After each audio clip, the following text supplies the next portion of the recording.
Gracias por continuar con nosotros. Hoy conversando con nuestro invitado de hoy, el profesor Alfredo Ramos Jiménez, sobre las relaciones internacionales y diplomáticas entre Venezuela y Estados Unidos.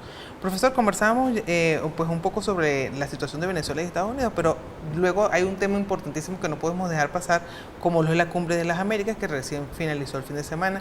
Y quería que habláramos un poco sobre ese recuento. Usted llamaba un poco como el show de entre las naciones. Hablemos un poco sobre eso. Bueno, incluyámoslo dentro de lo que llamamos la política espectáculo, ¿no? Bien, desde ese punto de vista, uno podría esperar una cumbre realmente cuestiones nuevas, innovadoras, alguna ruptura, alguna cosa impresionante, alguna cosa importante, que sea realmente una noticia, ¿no? Y sí tuvimos noticia. O sea, si bien es cierto, yo me cuento entre los escépticos, sin embargo, sí es relevante el hecho de que esta cumbre es histórica. Y histórica, porque puede ser, en los libros de historia en el futuro, puede ser que escriban que el fin de la Guerra Fría fue en esta séptima cumbre de América Latina con los Estados Unidos. Bien, pero al lado de eso, nosotros podríamos también advertir que Venezuela apostó a tener un rol protagónico en esta cumbre. Incluso las preparaciones en Venezuela, a partir de la recolección de firmas, que luego nos enteramos que firmas venían hasta de Cuba, de Nicaragua, no eran solo firmas de Venezuela. Yo particularmente desconocía eso, ¿no? Lo que si fueron 10 millones o no, yo no sé si alguien las contó. Ahora, alguien dijo, oye chico, ¿cómo van a traer esas firmas y cómo las van a presentar? O sea, ¿cómo era esto? Algunos dijeron, muy probablemente no es algo serio. Nos preguntan desde fuera de Venezuela, nos preguntan, dice, bueno, ¿y cómo es esto de las firmas? Explica un poco el texto de las firmas. A mí me han llamado, ¿no?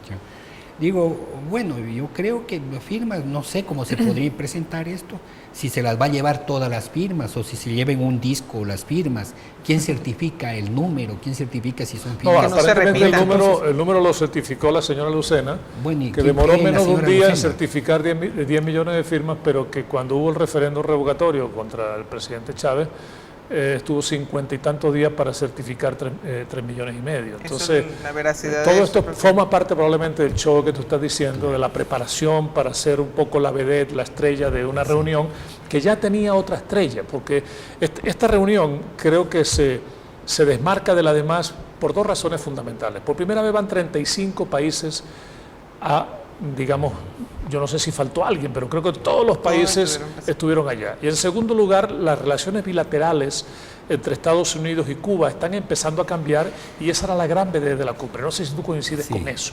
Ahora, la variable Venezuela también hay que recordar que está en la declaración de Panamá de los 25 expresidentes, que luego fueron 30 los que firmaron. Es correcto. Son 30 expresidentes.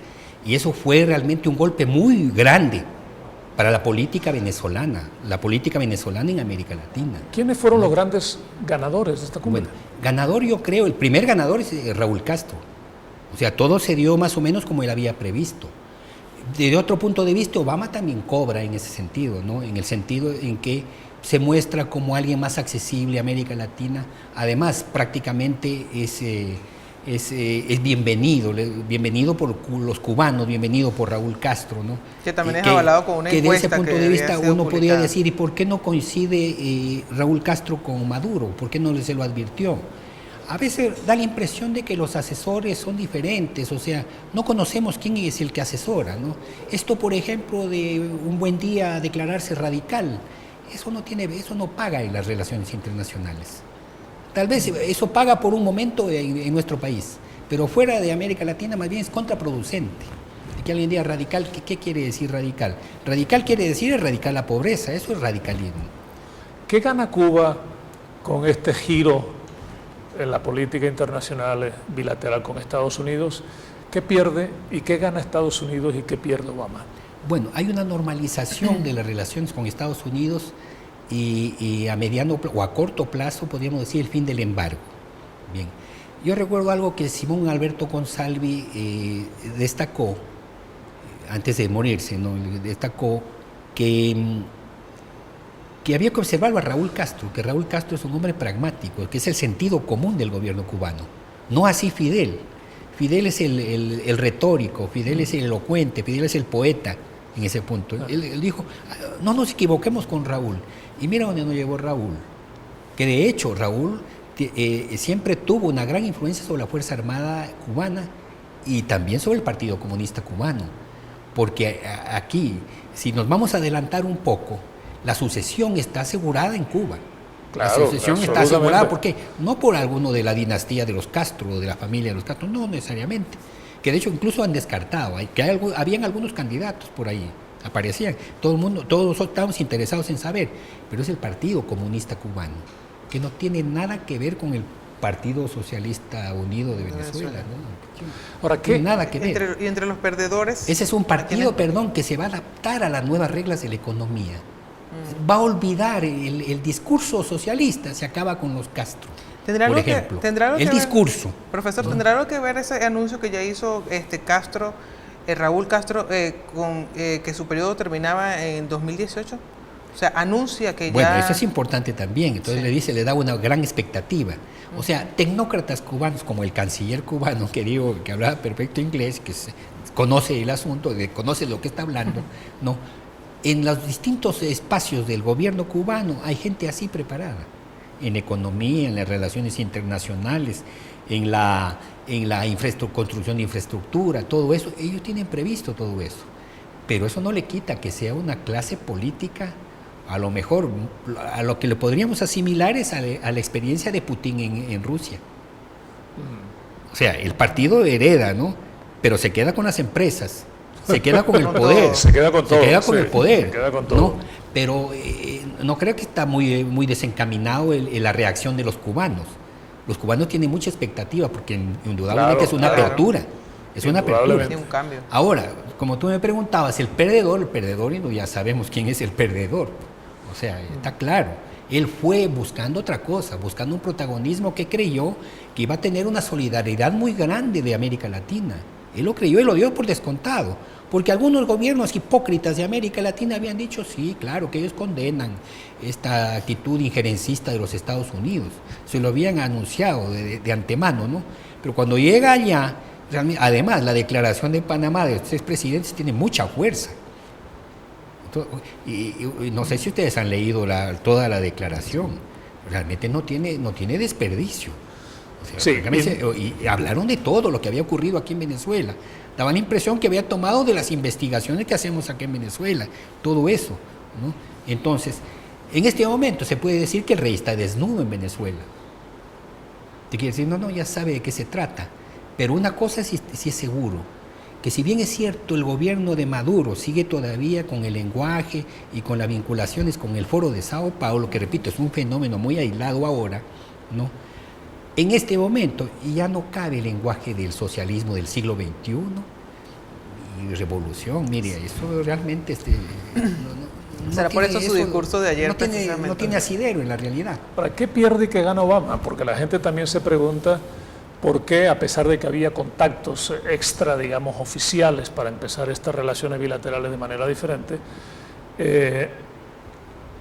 ¿qué anima a Obama? O sea, ¿qué cambió en el gobierno americano para darle pie a ese acercamiento con Cuba?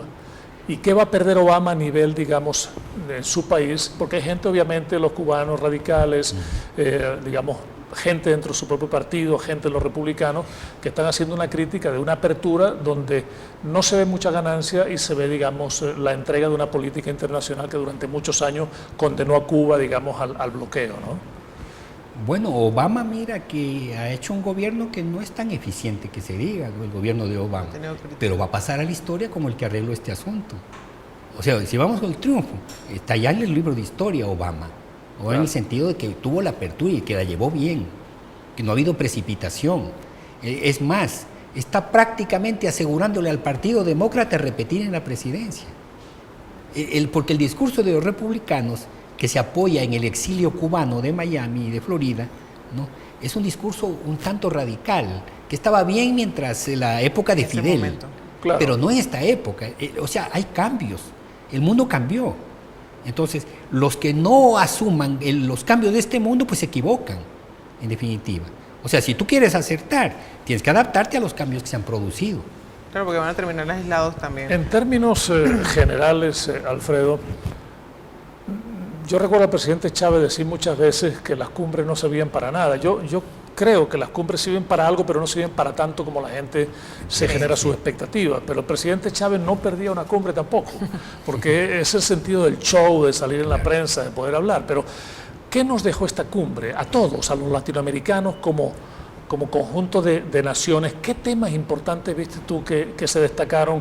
Porque si tú te pones hacia arriba, hacia lo que es México, Nicaragua, El Salvador, Honduras, el tema migratorio y el tema de la seguridad tenía mucho peso, hacia abajo el tema económico, Brasil, Argentina, Chile. ¿Qué nos dejó de positivo? Toda esta inversión que hicieron todos nuestros países, porque Panamá invirtió pero recogió.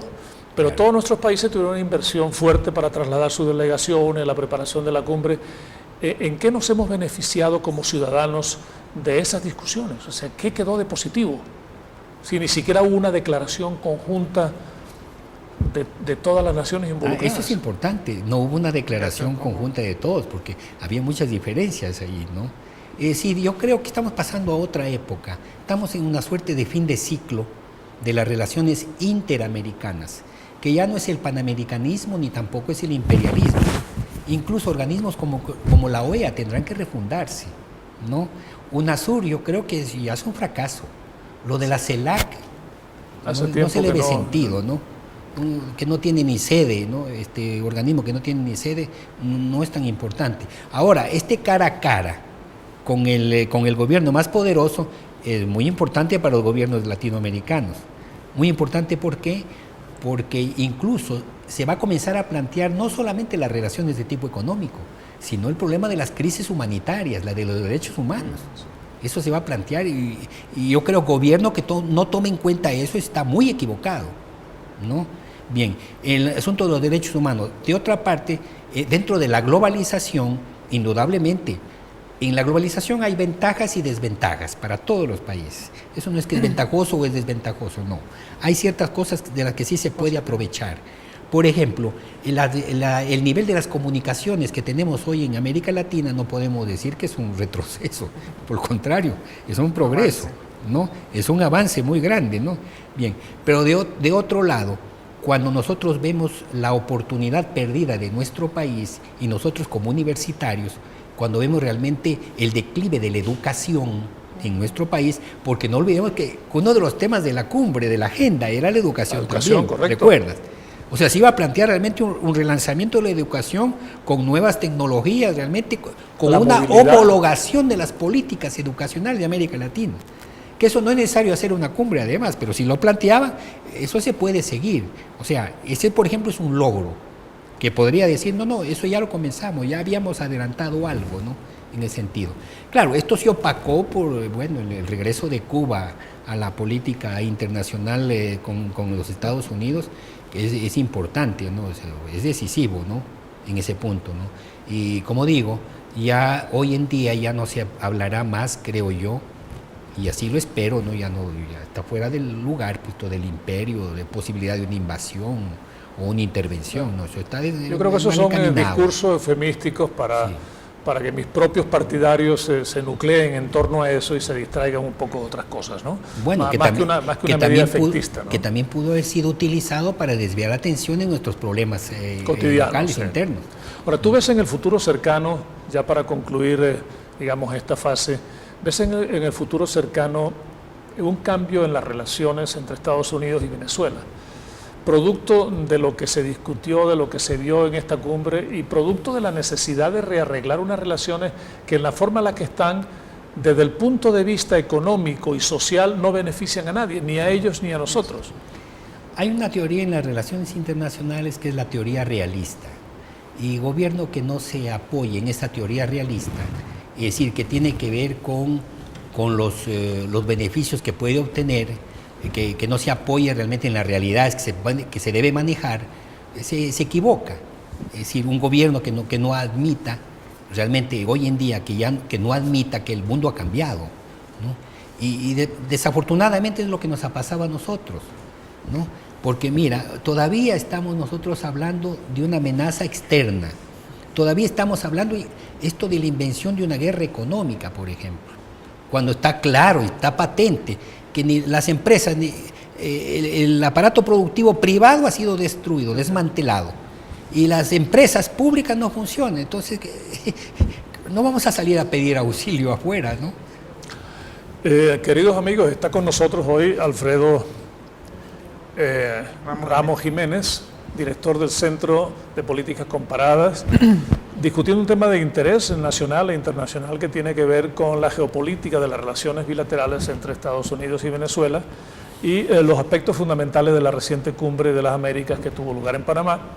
Pero también quisiéramos dedicarle un minuto adicional al final para que nos hables de tu libro que me estás entregando el día de hoy, que se llama La construcción del orden democrático. Bueno, tanto Cuéntanos como el que entrego hoy no es verdad, no, yo bueno, lo había presentado, lo había claro. presentado hace algunos meses, ¿no?